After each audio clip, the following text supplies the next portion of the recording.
আসসালামু আলাইকুম রহমতুল্লাহি ওবারাকাতু। চলে আসলাম নতুন একটা রেসিপি নিয়ে আপনাদের মাঝে হাজির হয়ে গেলাম।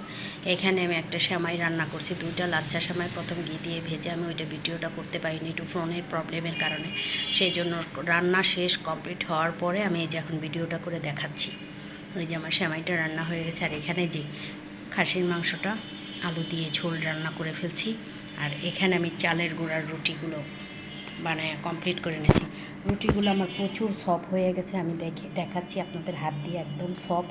প্রত্যেকটা রুটি ফুলছিল একদম তুলতুলো। এই রুটিগুলো আপনি 2 দিন খেতে পারবেন, তারপরে একদম নরম থাকবে, শক্ত হবে না।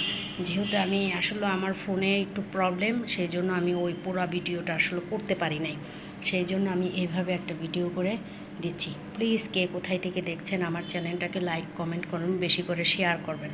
আসসালামু আলাইকুম রহমতুল্লাহি ওয়া বারাকাতুহু। ফিরে আসবো নতুন আরেকটা রেসিপি নিয়ে আপনাদের মাঝে।